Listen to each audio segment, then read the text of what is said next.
खबरों के निष्पक्ष विश्लेषण के लिए सब्सक्राइब करें Jantantra TV and press the bell icon. Never miss any update.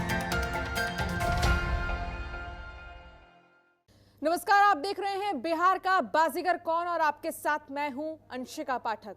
महामारी कोरोना संकट के बीच हो रहे बिहार विधानसभा के पहले चरण की 71 सीटों पर प्रचार का दौर आज शाम को थम गया। यहां 28 अक्टूबर को मतदान होना है। पहले चरण में अपनी जीत सुनिश्चित करने के लिए सभी दलों के नेता और इसके स्टार प्रचारक पूरी ताकत झोंक रहे हैं। पहले चरण में राज्य सरकार के 8 मंत्रियों समेत कई दिग्गज मैदान में हैं, जिनके भाग्य का फैसला 28 को ईवीएम में कैद हो जाएगा। हालांकि इनमें किसके सिर जीत का ताज सजेगा, ये तो 10 नवंबर को मतगणना के दिन ही पता चलेगा। पहले चरण में कई सियासी दिग्गजों पर नजर टिकी रहेंगी, जिनमें नीतीश सरकार के 8 मंत्रियों की साख भी दांव पर लगी है। इनमें 4 बीजेपी और 4 जेडीयू कोटे के मंत्री हैं, जिनकी विपक्ष ने जबरदस्त घेराबंदी की है, तो कई सीटों पर बागी चुनौती बने हुए हैं। ऐसे में पहले नीतीश के मंत्रियों वाली सीटों का काफी रोचक मुकाबला होता नजर आ रहा है। तो बिहार में पहले चरण का चुनाव प्रचार थम गया है और इसके साथ ही तमाम आरोप और प्रत्यारोप का जो दौर है उस पर भी फिलहाल ब्रेक लग गई है।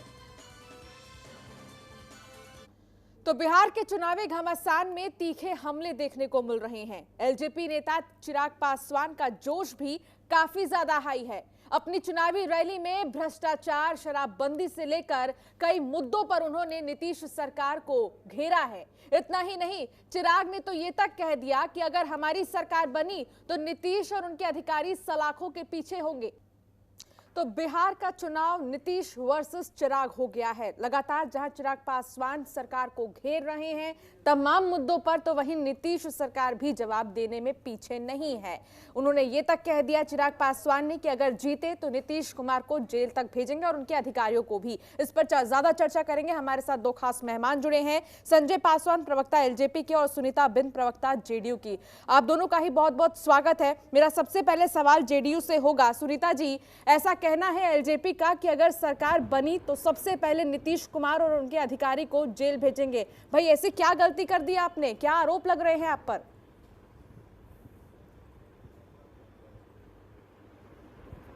पहली बात तो नीतीश कुमार जी, माननीय मुख्यमंत्री नीतीश कुमार जी पर चिराग पासवान इल्जाम लगा रहे हैं। वो बिहार का स्थिति देखे थे? वो बिहार का स्थिति देखे थे? बिहार क्या था? हाँ, जब माननीय मुख्यमंत्री नीतीश कुमार जी 2005 में मुख्यमंत्री बनकर आए थे तो बिहार का स्थिति चिराग पासवान जी देखे थे?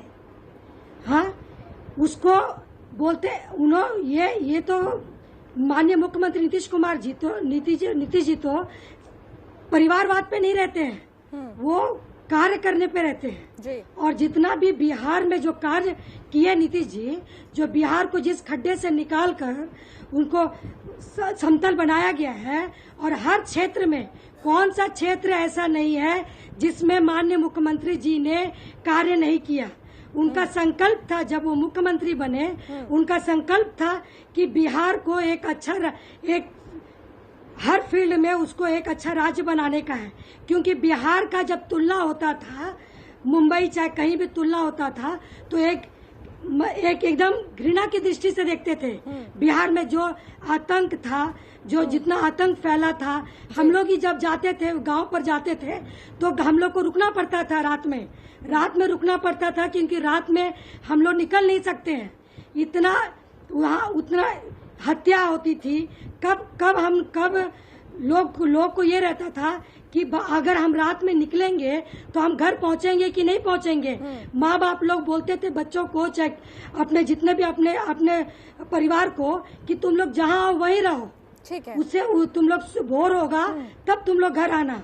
ठीक है। और महिला तो ये आपका कहना है, लेकिन आप पर आरोप तमाम मुद्दों को लेकर लग रहे हैं। इससे पहले विकास के मुद्दे को लेकर लगा, स्वास्थ्य सुविधाओं को लेकर लगा है, रोजगार को लेकर लग रहा है। अब इनका ये कहना है एलजेपी का कि भ्रष्टाचार में भी शामिल है नीतीश कुमार, और यही वजह है कि हम जांच करवाएंगे और उनको जेल भी भिजवाएंगे।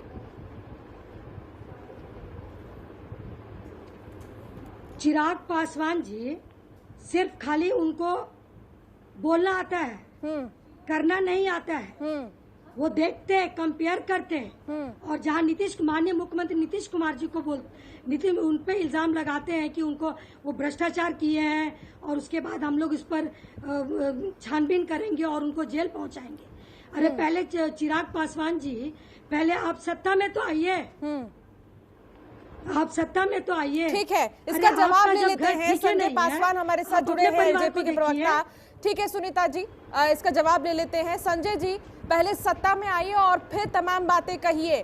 कहना है जेडीयू का, और उनका ये भी कहना है कि आपका इतना अनुभव नहीं है जो आप इतनी सारी बातें कर रहे हैं। अंकिता जी, लोक जनशक्ति पार्टी के नेता आदरणीय श्री चिराग पासवान जी को किसी से प्रमाण पत्र लेने की आवश्यकता नहीं है। सच्चाई यह है कि नीतीश कुमार जी को बिहार की जनता पूरी तरह से नकार चुकी है। लेकिन सवाल ये है कि आपने किस आधार पर ये कहा कि अगर जीते तो नीतीश कुमार को हम जेल भेजेंगे, उनके अधिकारियों को जेल भेजेंगे, किस आधार पर कहा है? देखिए अंकिता जी, जब पहली बार 2014 में 5 साल की बात करिए, हम 10 साल पीछे नहीं जाना चाहते हैं। ठीक है। 5 साल में एक भी उद्योग या एक भी रोजगार के कोई एक भी विकास की बात जदयू के नेता बता दे तो मैं फिर राजनीति से संन्यास ले लूंगा। मैं आपको बताना चाहता हूं, जब जदयू और राजद की सरकार बनी थी, 7 निश्चय उसी का योजना है, जदयू और राजद की सरकार की योजना है। और 7 निश्चय में बिल्कुल घोटाला हुआ है। विकास की बात कर रहे हैं, सड़क योजना, नली गली सड़क योजना, विकास की बात कर रहे हैं। बिहार में क्या विकास था? मेरी बात, बिहार में क्या विकास था? पता नहीं है आपको, पता नहीं है कुछ। आप देख लीजिए जाके सभा में, अगर नीतीश जी को हिम्मत है तो सड़क मार्ग से जाइए चुनाव प्रचार करने के लिए, तब पता चलेगा। विधायक को दबा रहा है जनता, मंत्री को जनता दबा रहा है, नीतीश जी को उतरने नहीं दे रहा है। कहाँ है आप? ये आपका गलतफहमी है, ये गलतफहमी है, ये आपका गलतफहमी है। मुख्यमंत्री नीतीश कुमार जी का जितना चाहत है बिहार में, सब जनता उन्हीं के साथ है, सब जनता उन्हीं के साथ वो काम करते हैं, वो कार्य करते हैं, वो कार्य करते हैं। ठीक है, वो संजय जी, सवाल आप पर ये भी है, सवाल ये भी उठ रहा है बार बार। सुनीता जी एक सेकंड, संजय जी एक सेकंड, सुनीता जी एक सेकंड। सवाल अभी किया जा रहा है एलजेपी से, आपसे ये सवाल है कि लगातार विपक्षियों का ये भी कहना है जी। संजय जी सवाल ये है आप पर कि क्यों नहीं आप अपने चुनावी रैलियों में ये वादा करते हैं कि जितने भी बड़े बड़े अपराधी हैं उन्हें जेल भेजेंगे, तमाम चीजें करेंगे, क्यों आप सरकार को जेल भेजने की बात करें? पहले आप आरोपों को तो सिद्ध कीजिए, उसके बाद जेल भेजिए। अधिकारी, मैं उस पर भी आ रहा हूँ। 7 निश्चय जो योजना था, अगर नली गली की योजनाएं सफल, अगर 100 जगहों पर काम हुआ तो 90 जगहों पर अधूरा पड़ा हुआ। इसलिए अधूरा पड़ा हुआ, सरकार के पास पैसे नहीं है, सिर्फ नहीं पड़ा हुआ है। अगर सरकार नहीं पड़ा है, अगर लूट ही लूट नहीं हुआ। लूट होता तो, लूट अगर होता तो लोग देखते नहीं बिहार में क्या प्रगति हुआ है, बिहार पहले क्या था, आज बिहार में क्या हुआ है।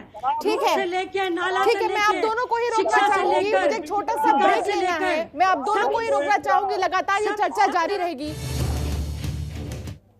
और चलिए ब्रेक के बाद एक बार फिर आपका स्वागत है। लगातार हम चर्चा कर रहे हैं आज के इस खास मुद्दे पर कि आखिर क्या वजह रही जहां चिराग पासवान ने ये कह दिया कि जीते तो नीतीश को जेल भेजेंगे। हमारे साथ 2 खास मेहमान जुड़े हैं, संजय पासवान प्रवक्ता एलजेपी के और सुनीता बिंद प्रवक्ता जेडीयू की। अब मैं सीधा संजय पासवान जी के पास आना चाहूंगी। संजय पासवान जी, सत्ता पक्ष का आप पर यह आरोप है कि आप अभी सत्ता में आए हैं और लगातार जिस तरीके से रैलियां आप कर रहे हैं उसमें आप विकास के मुद्दे को प्राथमिकताएं नहीं दे रहे हैं।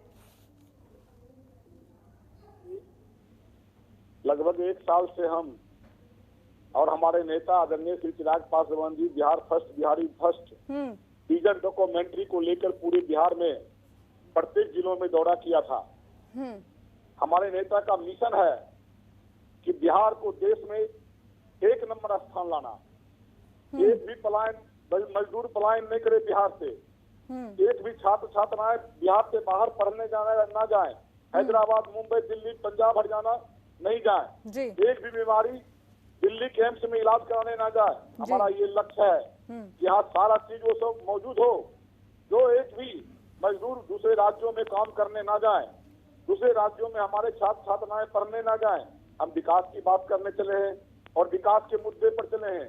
नीतीश कुमार घेरा चुके हैं, नीतीश कुमार दोबारा सत्ता में नहीं आएंगे। जदयू के नेताओं से पूछिए कि उनको नींद आती है रात में क्या? हर जगह घोटाला, 15 साल पीछे चले जाते हैं। आपको 15 साल जनता ने कम दिया था क्या? अब क्या बचे हैं विकास करने के लिए? अब तो कुछ नहीं बचा है। आप प्रत्येक साल बाढ़ की विभीषिका को झेल रहे हैं।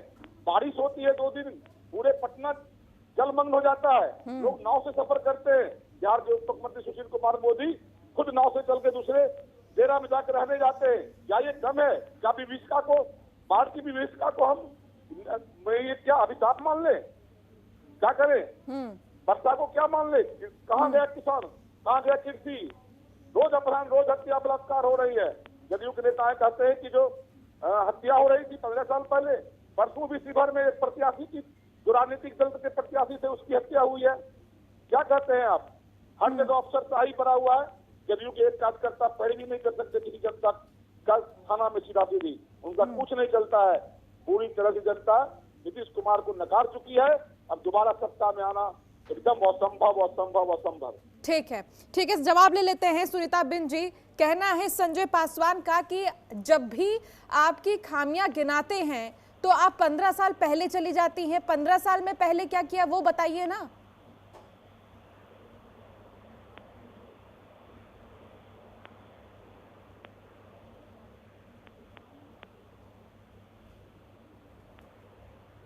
तो सुनीता जी तक हमारी आवाज नहीं पहुंच पा रही, लेकिन संजय पासवान लगातार हमारे साथ बने हैं। संजय पासवान जी, सबसे बड़ा मुद्दा यही है कि बार बार क्यों इस तरीके से आप जेडीयू को घेर रहे हैं, जबकि आप ये भी चाहते हैं कि बीजेपी से भी आपकी बनी रहे। तो सवाल यही है कि आखिर आपका जो फॉर्मूला है वो बीजेपी के साथ भी फिक्स क्यों नहीं हो पाया?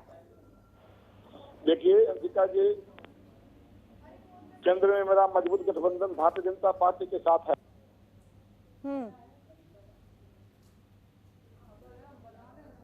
तो संजय पासवान जी की आवाज हम तक नहीं पहुंच पा रही है, दोबारा संपर्क हम साधने की कोशिश करेंगे। तो लगातार चर्चा हो रही है कि आखिर बिहार में क्या ताजा मुद्दा रहने वाला है इस बार, क्योंकि लगातार कई सारे ऐसे मुद्दे हैं जो तूल पकड़ते जा रहे हैं। भ्रष्टाचार का मुद्दा हो, चाहे वो अन्य मुद्दा हो, लेकिन अब एक नया मुद्दा सामने आ गया है और वो है महंगाई का मुद्दा, जिसको लेकर लगातार आरोप और प्रत्यारोप का जो दौर है वो जारी है। हमारे साथ सुनीता बिन वापस जुड़ गई हैं, उनसे बातचीत करेंगे। सुनीता बिन जी, लगातार ये कहना है एलजेपी का कि आपकी जो सरकार है वो हर बार ये गिनाती है कि 15 साल पहले क्या था क्या नहीं था, ये गिनाती है, ये नहीं कि 15 साल में आपने क्या किया है। जब बारिश होती है तो जल जमाव की स्थिति हो जाती है, कोरोना के टाइम पे स्वास्थ्य व्यवस्था पूरी तरीके से चरमराई हुई थी, ये तमाम चीजें हैं। लॉकडाउन के समय ऐसी नौबत आ गई कि मजदूर बेरोजगार पड़े थे, उनके पास जॉब नहीं थी। तो क्या कहेंगी आप, क्या जवाब देंगी?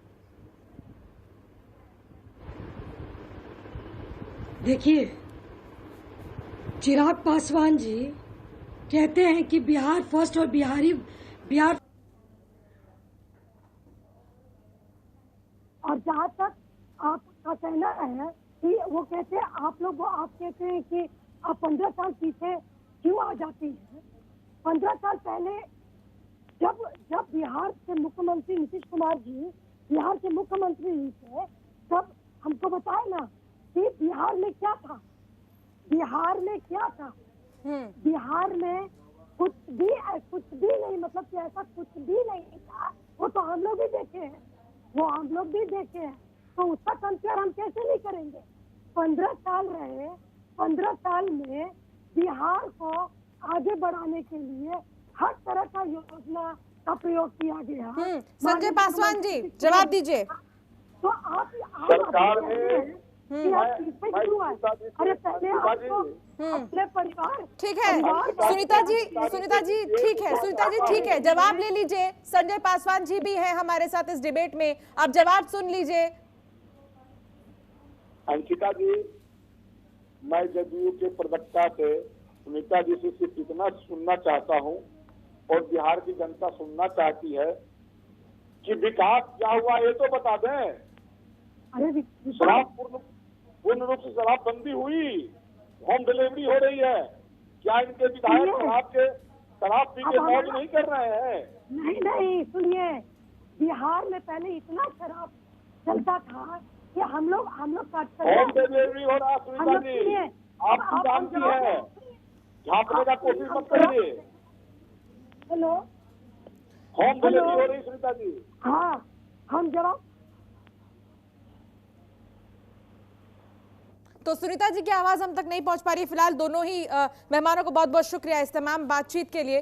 तो आपको बता दें कि बिहार में कई सारे ऐसे मुद्दे हैं जिन पर चुनाव इस बार लड़ा जाएगा और साफ तौर पर यह देखना बहुत ही ज्यादा दिलचस्प होगा कि कोरोना काल में आखिर चुनाव में कौन सा मुद्दा जनता के लिए अहम होता है और जनता किसे चुनती है इस बार के चुनाव में। फिलहाल इतना ही। आप देखते रहिए जनतंत्र टीवी। नमस्कार। खबरों के निष्पक्ष विश्लेषण के लिए सब्सक्राइब करें Jantantra TV and press the bell icon. Never miss any update.